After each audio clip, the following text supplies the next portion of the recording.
You ready? Are you recording? What are you doing? Are we ready? Sorry, yes, go ahead. Good evening. My name is Mary Whitney, and I'm going to talk about Christian counseling. A psychologist walked along the sandy beaches of Hawaii when he noticed a bottle stuck in the sand. He picked it up, and upon picking it up, he opened it, releasing a genie. The genie, so happy, granted him one wish. The psychologist laughed and replied, "I always wanted a road to Hawaii, to California." The genie glimpsed, thought for a few minutes, said, "Listen, I'm sorry, but I can't do that. Think of all the pilings needed for the highway and how long they would have to be to reach the ocean floor. Think of the entire pavement. Now that's just too much." "Okay," the psychologist said, not wanting to be unreasonable. "Make me to understand my patients. What make them laugh? What make them cry? Why they're so temperamental? Why they're so difficult to get along with? Basically, help me to understand what makes them tick." The genie paused and then sighed. "Do you even want 2 lanes of 4? Funny, but sometimes it would appear that helping people is almost impossible. The church is not exempt from problems. Attending church, reading your Bible, trying to be a good person doesn't necessarily solve or alleviate our problems. Having served families as an advocate for the mental health program in Head Start for 12 years, and presently as assistant to a pastor, I'm aware of the need for options for Christians needing counseling. Because everyone has emotions, none of us are exempt from tragedy, loss, hurt, or pain. There will always be a need for emotional support, care, and counseling with the manufacturer's influence. We are living in biblical times of uncertainty and unrest. We are inundated with terror, pain, disaster all around the world. And Matthew's 24th chapter gives us a preview of things to come. Because events may not improve because of Bible prophecy, we sometimes need help for the world we live in. As counselors, we are needed to provide spiritual counselor to Christians who are struggling with personal problems, family crisis, and addictive behavior. 35% of persons who marry will divorce. 18% will divorce more than once. 40% of children will fall asleep with absent fathers, and a study of 6,000 youth in single homes have more physical and mental health problems than those of married parents.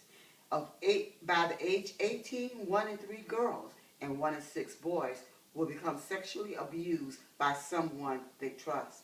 5.3 million acts of domestic violence occurs yearly, resulting in 1,300 deaths. And suicide occurs every 20 minutes in the United States.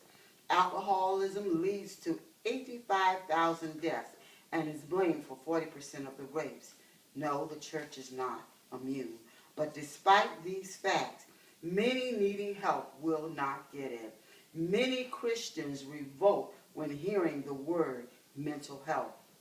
Statistics reveal that 1/4 of the estimated 50 million Americans experiencing mental health yearly will not seek the services.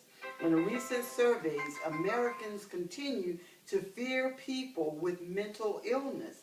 The author contends that many Americans refuse to seek help because of the obvious stigmas attached.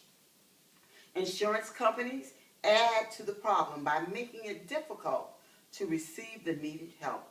When insurance companies and HMOs cease discriminating against people with mental illness and counseling services are recognized and reimbursed, many more people will be empowered both emotionally and financially to step forward and get the mental health services they need.